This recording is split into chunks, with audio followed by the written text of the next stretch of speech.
Hello, everyone, and welcome to the Faith and Finance Forum, hosted by the Catholic Finance Association and presented by Aquinas Wealth Advisors. We have a great show for you today. We have Tim Powers, National Director at the Catholic Order of Foresters. How are you, Tim? I'm doing well, John. Thanks for having me today. A real pleasure. Let's start with a prayer, shall we? In the Absolutely. Father, Son, and Holy Ghost, amen. Hail Mary, full of grace, the Lord is with thee. Blessed art thou amongst women. Blessed is the fruit of thy womb, Jesus. Holy Mary, Mother of God, pray for us sinners, now at the hour of our death. Amen. Saint Peter, pray for us. Father, Son, Holy Ghost, amen. Well, Tim, this is such a pleasure. I think we've crossed paths remotely over the years. You just have such a good name in this space. Your activity and service with the Catholic Church is well known. You've been a member of Legatus for many years and a number of other Catholic groups. You're a great family man, husband and father. And just the past 6 months, you've started this exciting new role with the Catholic Order of Foresters, which is one of the oldest and most established and respected Catholic organizations of its kind in our country. So this is just such a thrill to spend some time with you. Thanks for making that time. Tim, why don't you just kick us off a little bit with your background, where you grew up, your family life, anything from your early days that you want to share with us. Yeah. Okay. So where do I start? Cradle Catholic, small town, Wisconsin, Jefferson. It's right between Madison and Milwaukee. I think it was 3,700 people, John, when I was growing up in the 70s. It's probably double now, so metropolis. Youngest of five. Fortunate enough to go to Catholic school through eighth grade. There was no Catholic high school in our area, so we all had to go to public school. Fast forward to college, where I met my beautiful wife. We attended University of Wisconsin at La Crosse, which is western side, right on the Mississippi, borders Minnesota, and a state school. So I always knew I was going to marry a tall brunette, athletic woman and Catholic. She wasn't Catholic, but when I met her, John, she was going through RCIA classes already, and so she's a convert from Missouri Synod Luther. And at the end of the day, she turned Catholic. We got married, three kids. We got an oldest daughter, Sarah, who is a mechanical engineer. Excuse me. And we have a younger daughter, Rachel, who is a third grade teacher in Omaha, Nebraska, just graduated from the University of Nebraska. She swam for the Cornhuskers. And then we got a son, Luke, who was just ordained for the Madison Catholic Diocese as a priest in 2021. So very proud of those three kids. Wow, what a story! I love it, and I have a son named Luke as well, so we have Oh, that in that's common. awesome. How does it feel to have a son who's a priest, man? It sounds like it would be a great point of pride for your family.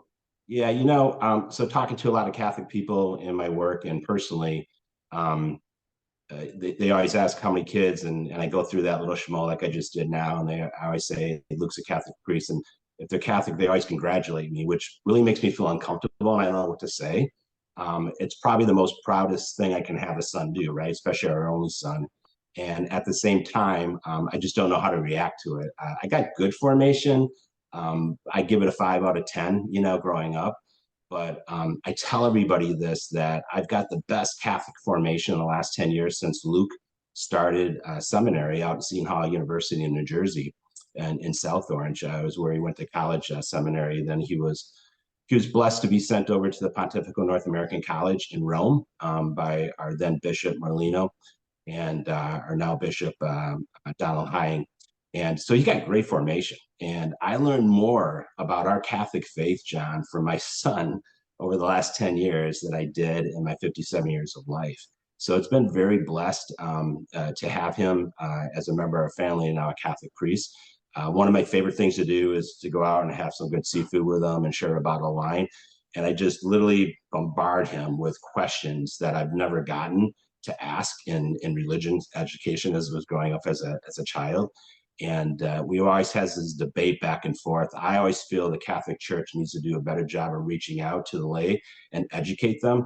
And he always pushes back and says, when's the last time you've been to, stthomasaquinas.com and you reached out and tried to learn something? So we always have this give and take. As a leader of many years, I always felt like it was my job to reach out. And he's kind of changing me to understand that, hey, if you're a Catholic, how often do you pick up the catechism? How often do you read the Bible? How often do you get into Catholic groups and socialize with other Catholics?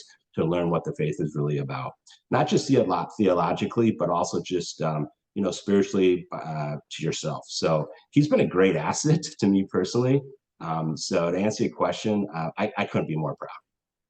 Tim, I love that answer, and it gave us great insight into the relationship that you and your son share, and I love that you have that comfort level and that true closeness, that true fraternity, where you can push that back on each other and challenge one another a little bit and learn from each other through that. And I'm Yeah. reminded my old boss, our mutual friend, mutual acquaintance, Tom Monahan. He loves lawyers. And he holds up that profession as one of the most important, but only the second most important. The most important, of course, being the priesthood, and so your son pursued that noble calling. I think that's really beautiful. It's interesting what you said too about the centrality of the laity. Of course, we love lay involvement in the church, and we cheer that on, as we've seen throughout our lifetimes. Mm-hmm. But it's interesting. You're right. A lot of people will talk about the privileges that come along with enhanced lay involvement in the church.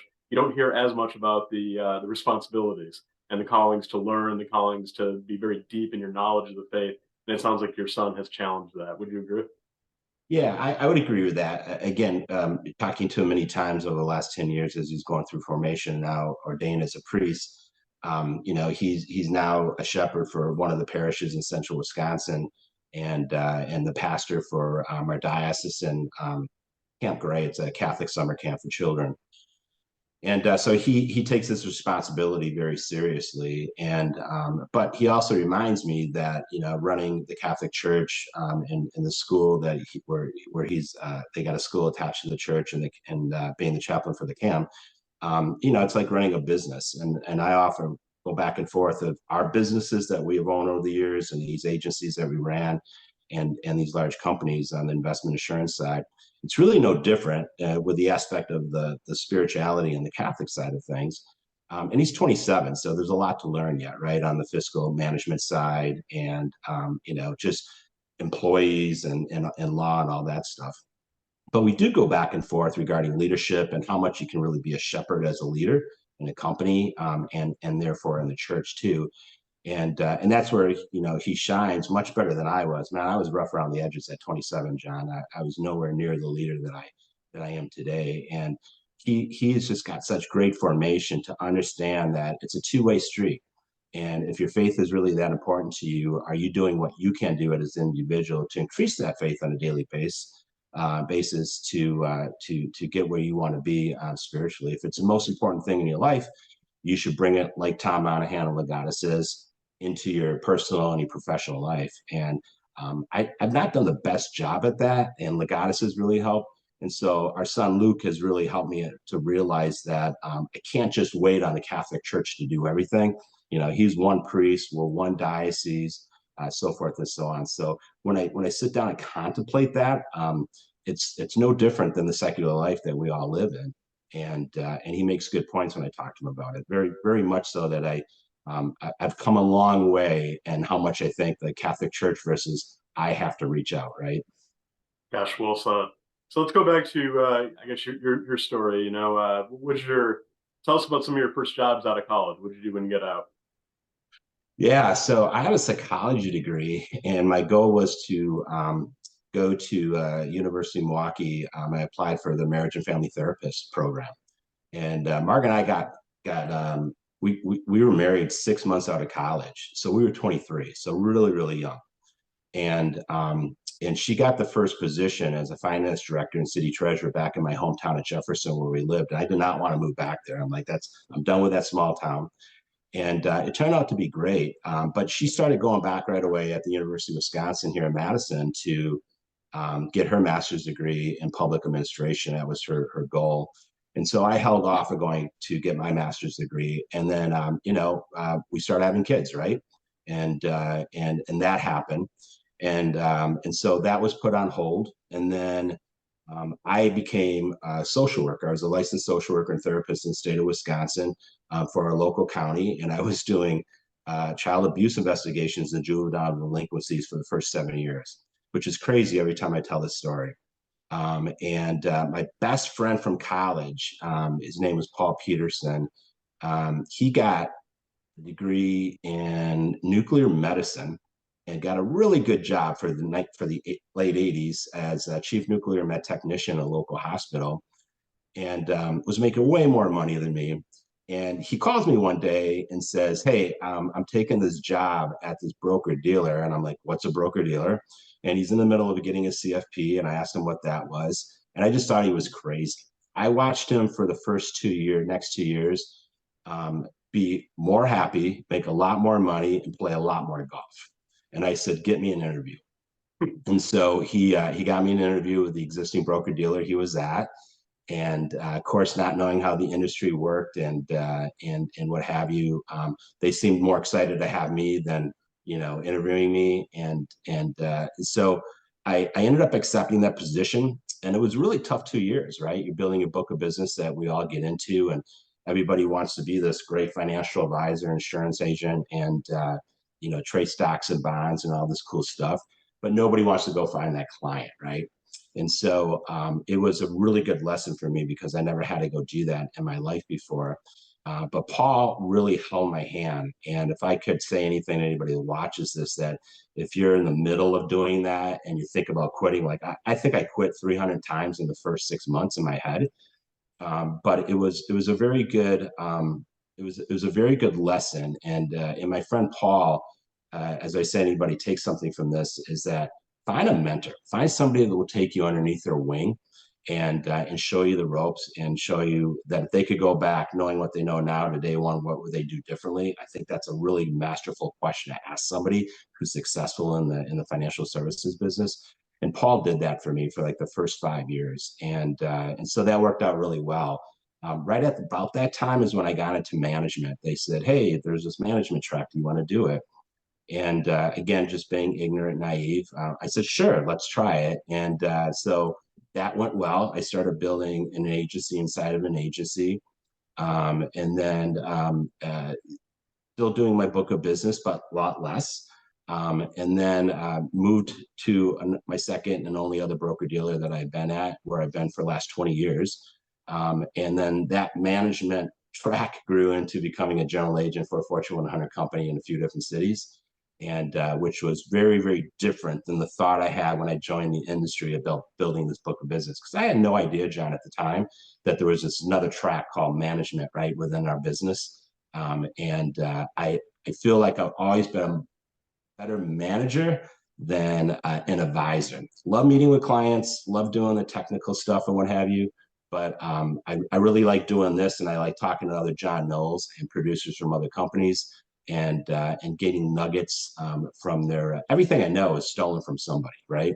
And so that I think that's where I shined, is more on the management side than the personal production side.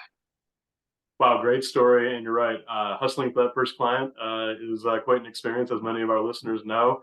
I'm curious, you touched upon the importance of having a mentor in your relationship with Paul. Could you just dive a little deeper on that, I guess? Why, tell us why Paul, just affected you in such a deep way. And why do you think Paul took a chance in mentoring you? Why do you think Paul thought that was a good investment from his side in terms of his time? Yeah, so Paul was salt of the earth, and I say was. So Paul passed away January 1st, 2006, on New Year's Day from a lung condition that he had. So I had a best friend that brought me in, and then I was at his bedside when he passed away. And I still get emotional when I mention this, but I would say a couple things. He was so dang excited about this business that going from a nuclear med technician at a hospital, we'd be out and doing having dinner with the wives, a nice fish fry at a supper club in Wisconsin, right? And his beeper would go off, the old beeper days, right?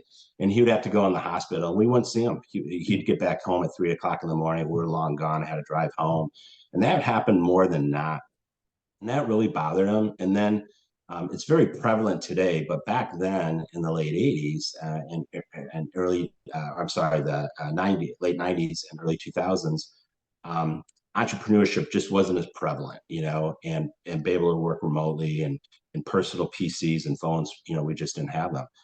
So he was really far ahead of most people, saying, "I don't want to be tied to a 9 to 5 job and then on call every other week, and I'm working for somebody else. I want to have control of my time and the money I make, right? And the assets that I build and the business that I build, and get some equity in that.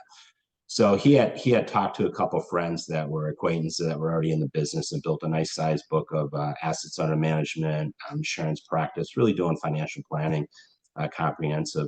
And he started interviewing around. And so when I showed interest, he was really excited because when he told me, John, that he was doing this, he got really mad because I'm like, that's crazy, man. I mean, like, how many friends do you have? What are you going to do? You're going to start cold calling? What do you? It just didn't make sense. I was just very naive, and I didn't support him. Fast forward that 18 months when I watched him do really well, and I said, okay, get me an interview. He was so excited that he converted me and said, okay, let's go do this together, that he promised that he would hold my hand because he knew now how tough it was. And so he would personally come to my house every Saturday morning. He lived 45 minutes away. Every Saturday morning for 3 hours and every Wednesday night for 2 hours. And he would help me put together my prospecting, my marketing, my business plan, if you will, and then started helping me reach out to my network.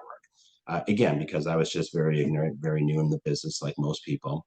And he just felt an obligation to make me as successful as he was. And then our goal was we're going to retire together at 55 and ride off to the sunset with our wives. And we probably been to Mexico with our wives like 4 or 5 times, took a lot of trips together, and played a lot of euchre. Euchre is really big in Wisconsin. And so I think it was the personal side of that where Paul took me underneath his wings to say, hey, let's do this, buddy. And it was very, very special. And I love telling you that story because it's anybody that asks, because he was a truly special guy. I wish he was still with us, but unfortunately he's not. But he is why I'm sitting here today, and he is why I've been successful within the industry, bar none. Well, you loved telling it, and I loved hearing it. And let's dedicate this episode to Paul and his wife and his memory and his soul. What a great man. I mean, just think about that. Hours on Wednesday night, hours on Saturday morning, just to pour into a young leader that you see promising, somebody that you see as a brother and just somebody you want to help out. How selfless, how Christ-like. No invoices, no consulting fees showing up in your mailbox, just giving to you in that special way. What an incredible man. I wish we were all a little bit more like Paul. Really appreciate you sharing that story. You had 20 years at MassMutual. Oh, and before I move on, we can argue later about whether you originated in Wisconsin or my home state of Michigan, because I have a strong opinion on that. But that'll be I didn't know. I didn't realize you went to Michigan State. I just saw that actually. So I obviously Badger fan. I live 15 minutes from campus, and I've had football and hockey tickets for years. My wife and I are both Spartans, but we had a great time at the Wisconsin-Michigan State game a few years ago. If you folks have never had a chance to experience it, it is truly spectacular. You got to go to the band performance before the game. You got to walk through downtown and consume all kinds of sausages and kielbasa's and drink a few Bratwurst, yeah. Wisconsin's a special place, I got to tell you. All right, so you were at MassMutual for 2 decades, at least, right? Maybe longer. I'm not sure. Tell us a little bit about your experience at that firm. I mean, you had a long run there, a great run there. Yeah, I did. It was my second only broker dealer that I was at. Large company. Everybody knows MassMutual, 1853, I think, or 1851. It's been around, and a great large conservative company. And the really great people, home office, and in the field. Just like any other company, gone through a lot of changes over the years, and ebbed and flowed. As I was an advisor, what they would call a sales manager, district manager, and then became a general agent. They're around, I think, 60 agencies right now.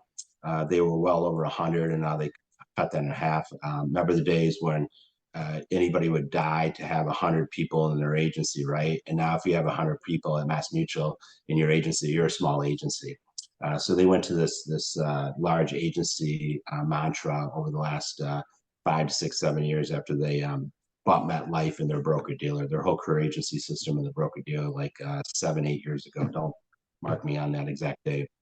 So I moved over there from the other broker dealer. I was already in management.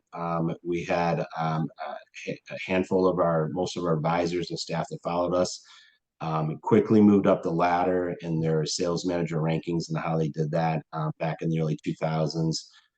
They would have what they call a GA bench, like a lot of other companies, to say, would you want to take over one of the agencies around the nation if there was an opening due to retirement or other factors. And so in 2007, I finished number 2 in the nation in their little rankings, and put me on the GA bench. You go through some training to be able to talk in front of a John Knowles on a podcast, right? And get up in front of an agency and do some stuff. And so the Dallas, Texas agency opened up, and I was in Madison as a sales manager at the time. And so in 2008, my wife and I and our 3 children moved to Dallas, Texas, which was just crazy growing up in small town Wisconsin and going to the west side of Dallas and living in Plano, north side of Dallas, living in Plano. And we loved it. We loved the winters.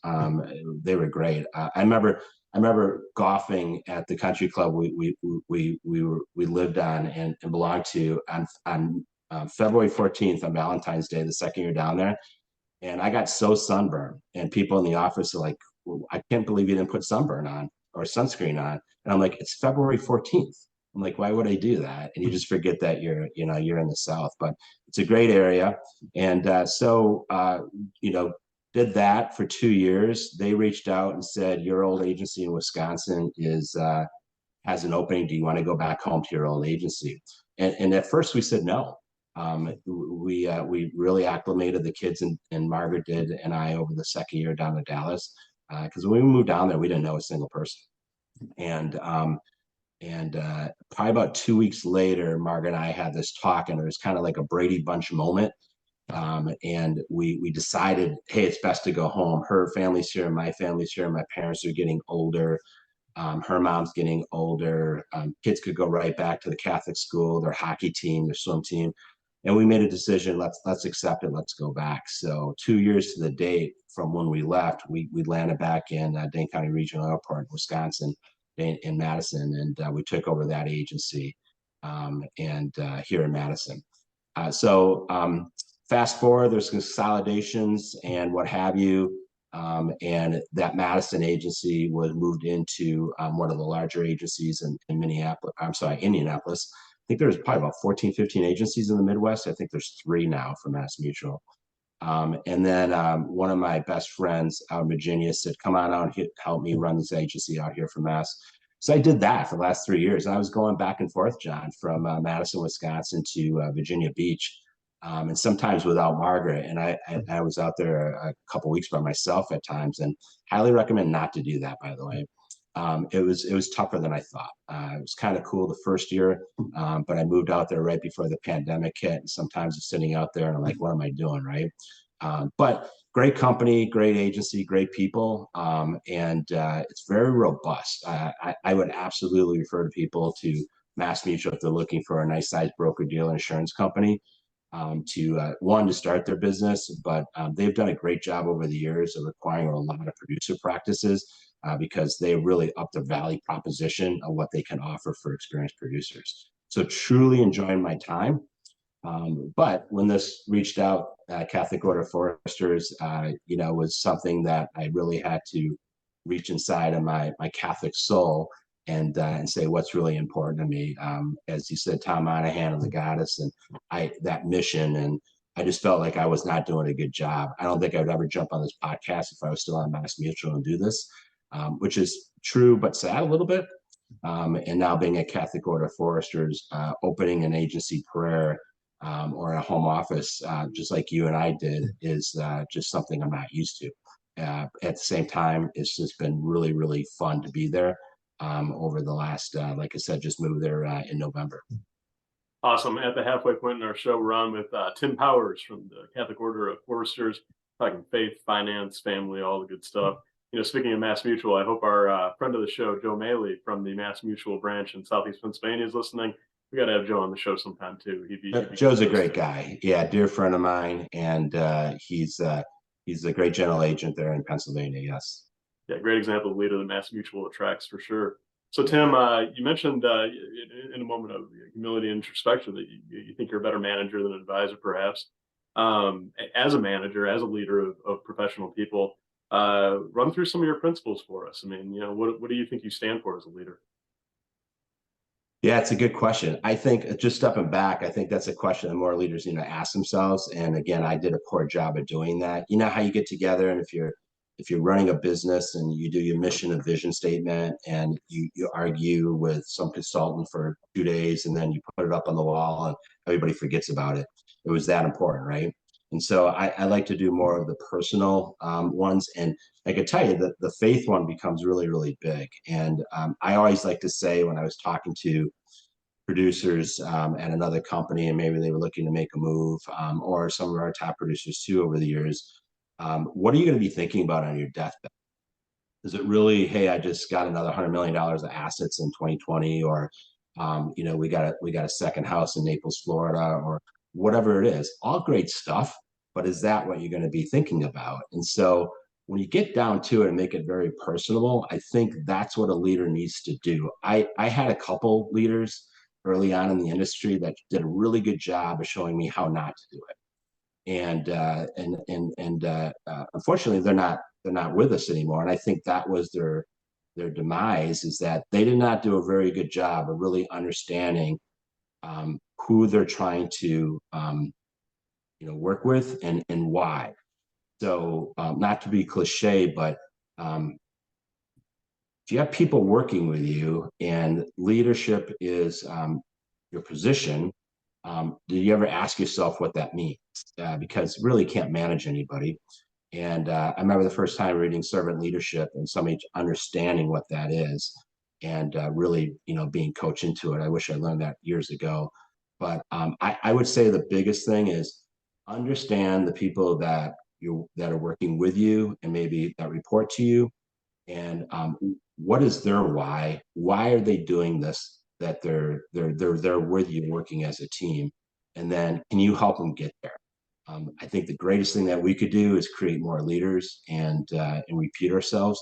And one of the things that we just don't talk enough about that is servant leadership, and really what that means. So I would say that's probably the biggest one that I didn't learn early on, and they just kind of throw you into management and go like, all right, let's go get some people and let's build this organization.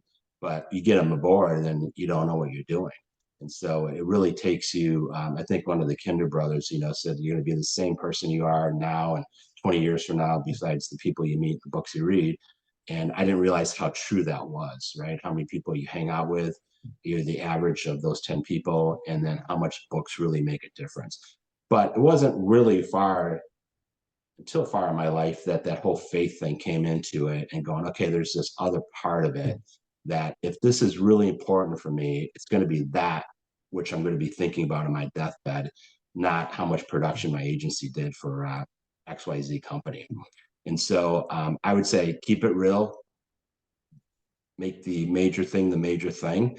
And if your faith is that important to you, making sure that that's what you have all decisions on, and then really get to know the people that you're working with, and making sure you understand what's important to them, and maybe the what you think might be important as an agency is not as important to everybody else in the agency or company that you're working in. And so personal level relationships with your team, I think, is so important. I would put that up there in top three. What a great answer. And actually, I want to drill down even further if we could. Servant leadership, which you've mentioned a couple of times. That's a popular term. You don't have to look far to see that come up in books and writings and speeches about leadership. And frankly, it's a hard thing to challenge. I mean, nobody's going to, stand up in a auditorium and yell at the speaker. No, leadership is nonsense. I don't believe in it. So we really need to define that. I think. For you, what is the definition of servant leadership? Describe Yeah. what he or So she looks like to you. yeah, so good question, right? Because it is a very term that's put out there a lot. Um, so in a sentence, I come second. In another sentence, I work for my team. They don't work for me. They're going to look at me. I might get final decision and what have you, but it's just too often that we see as a management position or a leader in an organization, company, or a relationship dictate. And most people in today's world would say that's not a leader. I would really think those two things are high on my list again. Um, Again, it's really tough to manage people, and I'm thinking so many stories in my head when I would hire managers, and I don't even like the word manager. And I try to teach them, John, everything that I know. And we always have this: how do you take everything of 28 years and give it to a new person, right? And it's really hard to do that. But at the same time, if they were to ask me, okay, now I got this group of people and I'm leading this agency inside of an agency like was that mutual for us, I would say make it personal. Once they understand who this person is, again, their family, what's important to them, make it about them. And sometimes, to answer your question, it's going to be a sacrifice on your part. Don't be the first in line when lunch comes at the agency meeting, right? Be the last in line. Don't be the first to talk at the board meeting. If you're the chair, be the last to talk. And make sure everybody hears that you're hearing what they're hearing. Uh, Again, a lot of cliche, but all those little pieces come to, and people are going to absolutely see that that's important to you if you're putting those pieces together throughout your career. Wow, so so good. And I think everybody needs to hear that. And frankly, when you were going through that last section, particularly, I thought of Paul. There was a guy, your friend, who did everything you just said, and it sounds like you're basically paying that forward in the people that you've had the privilege to serve and lead as well. Very interesting. So you had your long run at Mass Mutual, held a number of leadership and management roles there, had a great time, and for 6 months you've been with the Foresters. So tell Mhm. us a little bit about the decision to make that transition. I mean, after all the years and all the just emotional and personal equity built up at Mass Mutual, I imagine that was a tough decision. Why'd you do it? Yeah, it was a tough decision. I think I talked to Mark down there, their executive vice president, I think for 5 months. Um, so I think there's three major things that came into play. One, it got me off the flights every other week, going back and forth. I mean, it was cool to be platinum on two different airlines, but after a while, it's not that cool. And then uh, so I got to be home with my wife every night, right? Which Uh-huh. is so important for me. And the second I would say is that um, this it allowed me to bring my faith in, as I mentioned a couple other times, to work. And it just doesn't happen at most of the other companies. And in today's world, as you know, there's a lot of us out there walking on eggshells with the political and just the world as it is. What you can and cannot say about one's faith, regardless what that is, right? And let alone your view on some type of ruling or anything else out there. So uh, that was big when they flew me in, and I got to see their home office and in Naperville, Illinois, see crucifixion in someone's office and having a chapel on the first floor, and then opening a management meeting in prayer and the Pledge of Allegiance. And it's just kind of like surreal. Like I shouldn't be here. It's just, and so that hit me, like that's really hit me hard in the face, John. That's going, hey, I was made for this position, which is really the third thing. Is that if you look at my job and my role there is help grow the company and talk to a lot of Catholic producers around the nation, because we're just an insurance carrier. We don't have a career agency distribution. We don't have a broker dealer. It's just another feather arrow in your quiver that you can utilize our Catholic products for Catholic clients if you're a Catholic advisor or clients that work at a Catholic institution. And so, I'm doing that across the nation and having more people be appointed with us and then utilizing our products. So, being a Catholic father and husband, having a son that's a priest, the faith now being the most important thing in my life, and then all my years of experience over two large Fortune 100 companies has really culminated to this position that they created when they talked to me. And all three of those things together, and then talking to my son was always fun. He's like, I don't know why you wouldn't take this, and I was saying, you're saying that because it's a Catholic company. But he was right. He was right that he knew I was going to be happier. He knew that what I did in my previous jobs. I told him what this entailed, and he's like, "You love doing what they're asking you to do, and you get to go talk to other Catholic advisors." And he goes, "What are you waiting for?" So I accepted that position. And it is a wonderful company. You know, been around since 1883. By the way, I never heard of it before they called me. It's 2 hours from my house, and I was just kind of appalled with like, how have you guys been around since 1883? A Catholic fraternal insurance organization. I've been in the business 28 years. I don't know about you.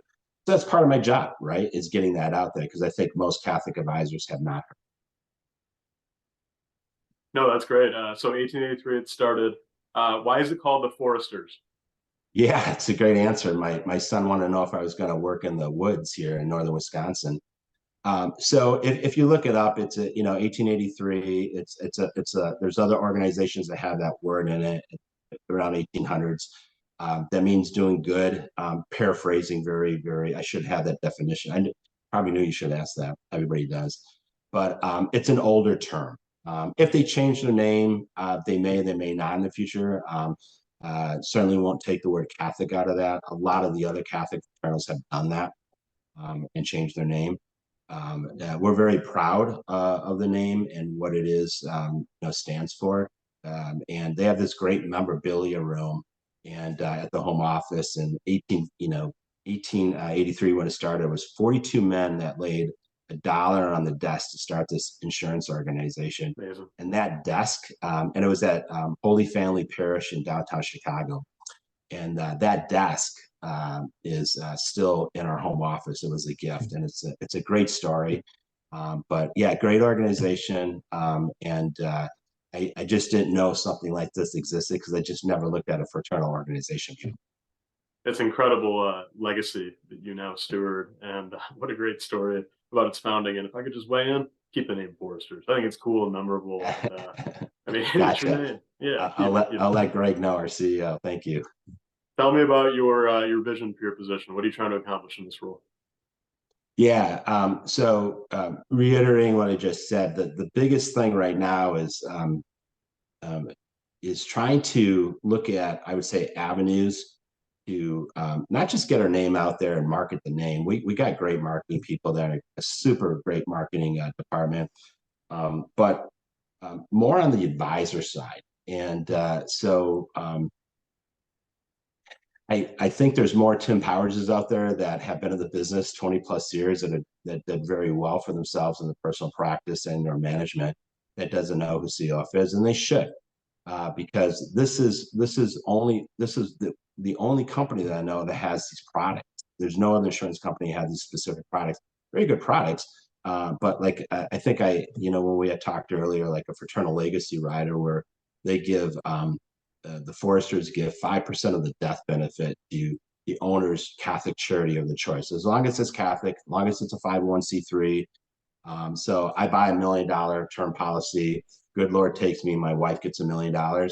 And then $50,000 is going to go to my diocese here in Madison or my local Nice. parish of Sacred Hearts or Catholic charities or spread out, amongst the many different ones. So they do unique things like that to put it back into the Catholic community. And then the whole fraternal benefit side of it for our members, John, is again just something that the secular companies don't have. So great programs and benefits that our members have.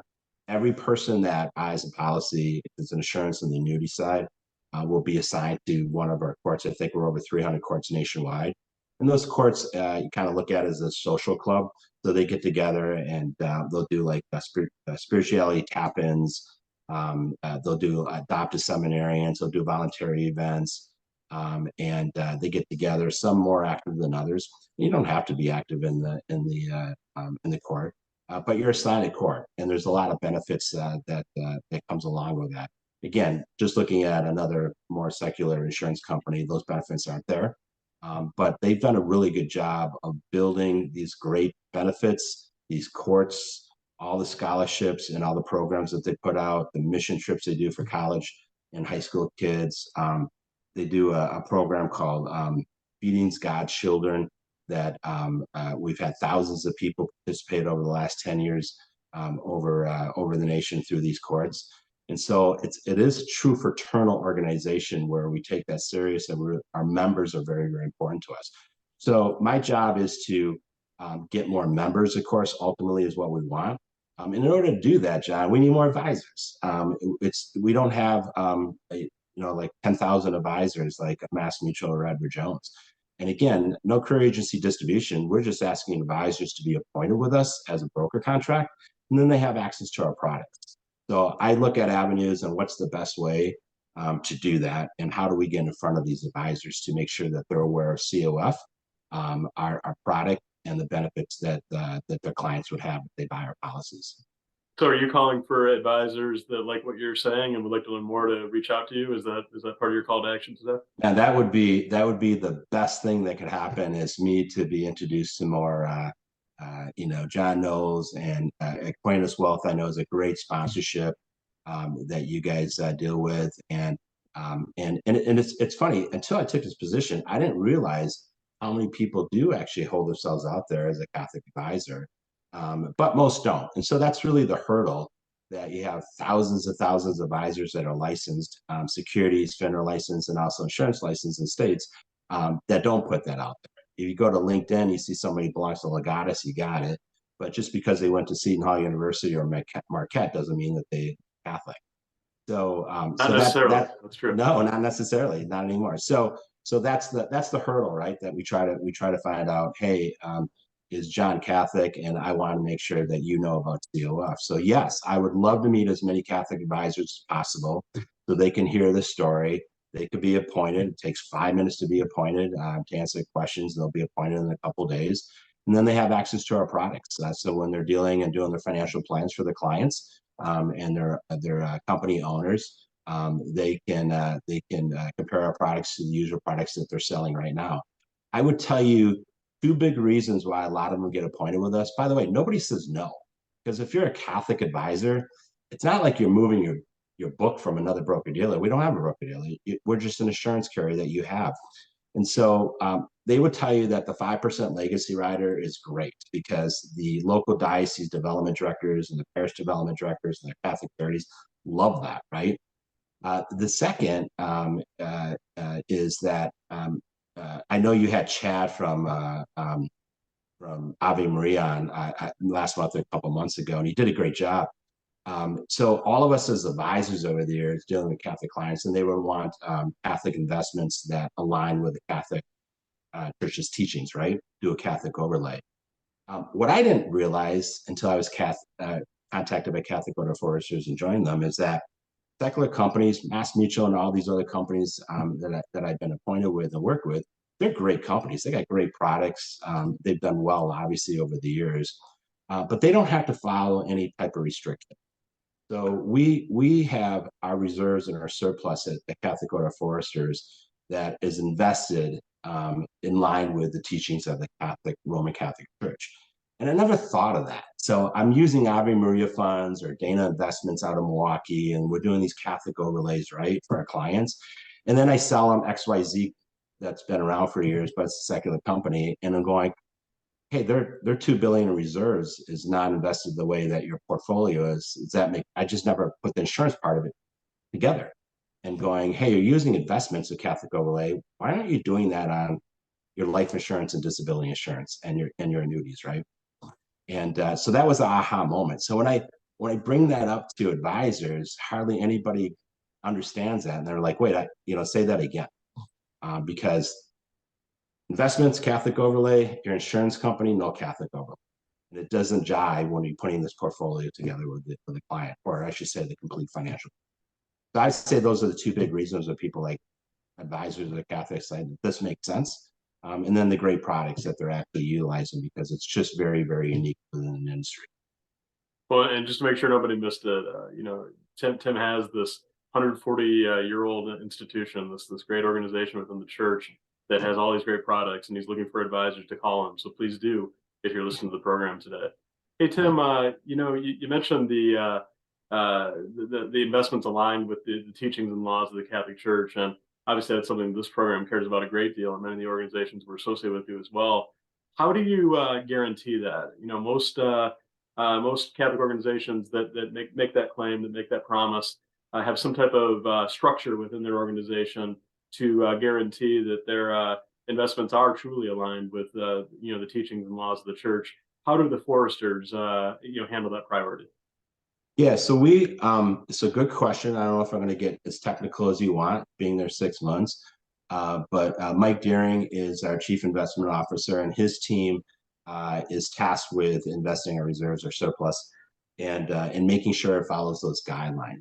So, we know a lot of the same people, and there's a lot of software out there to do the different overlays, and they have some of those. Which ones they have, I'm not sure. But we look at, just like any other insurance company, different type of securities and private placements, and what have you. And the team, they have people that head up each of those areas to make sure that it's following those teachings of that. Regarding guaranteeing it, it's a good question. Never had anybody ask me what they guarantee. I'm sure there's writings. I know we have bylaws and constitutions that is pretty plentiful since 1883 that the board of directors update, and I guaranteed it's in there somewhere. So it's written that if you're a member, you buy a policy. Here's the bylaws and constitutions, and this is how we're going to invest our service. Very interesting. Tim, it's such a fascinating time in our profession, and it seems like we're in a moment where the emphasis on ethics, proper governance, right judgment when it comes to these things is back on the front burner, if you will. And I think the collapse of SVB is part of that, and other financial scandals over the past 6 months. There's been a lot of them. It's interesting. I'm just curious, from your seat, somebody who's dedicated his life to this discipline and this calling. What would be your game plan, I guess, to I guess raise the bar when it comes to that, when it comes to good governance, good practices, good risk management, ensuring ethical and integrity management of investors' funds, proper stewardship. What are some of the principles that you cast around that? Because I think it's a moment of weakness for the market generally, right? Yeah, I would agree with you. I think the question again is not asked often enough. I think the discussion is not talked. The topic is not discussed and talked about enough within our industry. I think everybody just takes things for granted within our industry that things are happening, and not ask enough questions from the retail side to the institution side, and then from even the employee side. I think most people sign the contracts without looking at them. And I think that just happens that we just think XYZ company is being governed this way and it's following this certain protocol. And let's face it, how many people really read the prospectus, right? That you give to them in the old days, right? Paper-wise and now electronically. Most of them don't. So I think that just kind of, compounds within the industry itself in that. So, most people don't know. Everybody listening to this podcast knows because they're in the industry, but the industry is so heavily regulated, and with FINRA and SEC and the individual states on the insurance side, the commissioners of insurances, and then, as you know, DOJ and everybody else tries to dip their foot into that. And I think sometimes the wrong people get involved. I like the self-regulation FINRA is. I like the people that know what they're doing. To be part of it and to be part of the solution. What I don't think is happening enough is people coming in and caring enough about it and asking the questions. So to answer your question, I think it's asking more questions from us who are in the field, having the books of business in the industry, not just the executives at these large companies, John, that get to go in and meet and talk to each other, get to sit on boards, get to be on FINRA and what have you. I think from the ground up that we have to make, just like anything else, get grassroots that more important, which you just asked. And then I think more governance, right governance, would come from that. Yeah, well said, Tim. Shifting gears just slightly, a question that we always pose to guests in kind of in your place with your background. You've balanced professional success with raising a family. And Mhm. you did that simultaneously. And for a lot of people, that's very difficult. There's young people that listen to this program that are holding off on having kids because they don't think they can afford it. They don't think they'll be able Mhm. to have as much fun, or whatever the reason is. But you defy that. I mean, you fell in love, you got married, you raised a family, and Mhm. you did that while having a great career. What advice would you give to people that are concerned they can't balance both? That you can't have these two exciting parts of life, to have a big, great family while having a really successful career. I mean, you've done that. What advice would you give to those that are pondering that? Yeah, great question. Uh, so my mind goes instantly is being an entrepreneur over the years, and I my kids would tell you they got sick of me telling them growing up of hey, you think of that which you become that which you think about the most, and I would always go, hey Sarah, what are you thinking about, right? And there's a lot of truth to that. The studies have shown there's other stuff that goes into that and what you become, including the faith that we talked about and what have you. But uh, when you're starting a business and you write down goals, and a lot of books will tell you if you get all these, from Think and Grow Rich to everything else, it's just think about it, write it down, just start. You don't know where you have to go, right? And it's kind of the same thing in life in all aspects. It's hey, I'm Catholic, I'm getting married, I'm open to children, of course, being married in the Catholic Church. I love my wife. I want to have this family, and I also want to grow this business with my friend Paul. And I didn't know what I was doing, just like my story with Paul. I mean, and he wasn't with me every day, but you start. You get married. You don't know what's going to happen. You have your first child. I don't know about you, but that first child didn't come with a manual. It's you get home, and I was just like, what do we do with her? And you just start, and you ask, and you talk, and there's a lot of Pauls out there that if you need the help, ask. And inside the professional, like we said, within our industry, but just in life in general. And then I would throw this on too. My wife's a rock, and she's been another cliche, but my earthly rock that has been through me, thin and thick in this industry, up and downs. And so partner right, check your ego at the door, personally and professionally. Team up with somebody and other people who are smarter and better than you. I do really good at that. Maybe the bar set low on myself, but personally, professionally, that's how I became successful. Is just I'm with people who are better and smarter than me, and that has helped tremendously. So that balance comes in doing all that, in my opinion. But start. That would be my opinion. Don't fear. And talking to Catholicism here is have the faith, and you don't need to know where you're going. Things will work out. So you got your prayer, you got your business plan, you got a really good partner that's a rock professionally and personally, and you can check your ego at the door. You're good to go. Just step on the gas, and things will happen.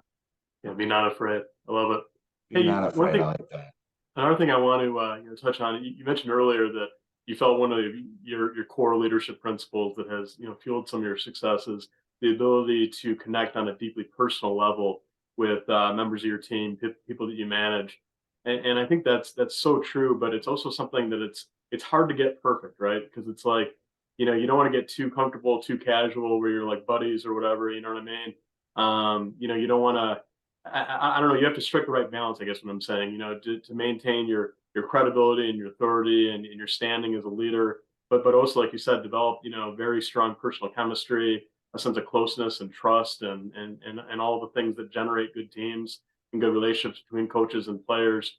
Yeah. Would you just drill down a little bit more on that? What were some of your practical techniques, I guess, that you employed to develop very strong personal connections with members of your team? Yeah. Another really good question. So when I said you learn about them personally and what's important to them, you make a really good point. Doesn't mean that you become buddy buddy with every single person, because let's face it, you're just not going to click with every single person in any company that you work with. You're not going to have as a commonality next to the next person that comes to the door, because we're all made differently. But it doesn't mean that you shouldn't get to know that person. So on a personal level, take it down to so far, especially in today's world. You want to have permission to be able to take it down so far when you're talking to somebody, you're just getting to know them. But most people, John, will let you in as far as you'll know they'll let you in as far as they want you to go, and that discussion will be there and kind of halt there, and you'll plateau on that. But my point was just understanding, like, why are you even here? Why are you on the team? What's important to you? Why are you even in this industry? And just that question, saying it properly to the right person in the right setting, will bear so much fruit on how you should interact with that person going forward, and more so how to motivate. We get caught up in motivation and books and what have you, and incentives. And I remember doing agency trips and all this, and I didn't understand why some of my top producers would never go on these luscious Caribbean trips in the middle of January to get out of the snow in Wisconsin. Well, it was important to them. Their kids went there. It was just them and their spouse. And we did a business meeting, and they didn't want to go on vacation with people in the office. And there's nothing right or wrong with that. It just wasn't important in that. And I didn't ask, them and get to know them, and they rather have something else. Um, so my point of saying that in the past is that get to know them to the level that they want you to get to know them, and that will happen naturally. But at the same time, it's truly important to making sure that it's just not surface to somebody, because otherwise you're just coworkers. So you're not really team members. Hopefully that makes sense. I don't know if I'm saying it, from here to here, but at the end of the day, every team that I've been on was run so much better where we all knew each other personally to some level. And again, I think most people would agree on that. So I just think as a leader, you can't be in your white tower and then thinking that everybody else underneath you is doing that personal. You got to get down there and do it. I don't care if you're the CEO or if you're the executive VP. Know your people and know what's important. I love it. And we'll close out with just a couple rapid fires real quick here. Who are Yeah. some opinion leaders in the business world or the finance industry whose opinion judgment you respect? I mean, somebody that when they speak, it kind of catches your attention. You listen to them. So in the industry, there's a lot of personal people that most people will know if I name them, but a lot of them at Mass Mutual, and it, so they've done a good job, and um, uh, um, Mass did a really good job of helping other people across the agencies, and because you weren't competing, much. And for example, we would have agency meetings. You could ask any top producer to fly out, and you never had to pay them. You just had to pay for the flight to come out, and it was that kind of culture, and it still is. They do that. There was many people at the home office and in the field amongst the GAs and my study groups that I had that were really, really important to me that I literally respect. I got to tell you personally, and thanks to our son Luke, he's introduced us to a handful of bishops and cardinals. We just had our Legatus event last night, and Bishop Hine was our keynote speaker at one of our country clubs. And I can listen to Bishop Hine for like 5 hours straight. You know how hard it is to listen to anybody, right? For like in a room for an hour.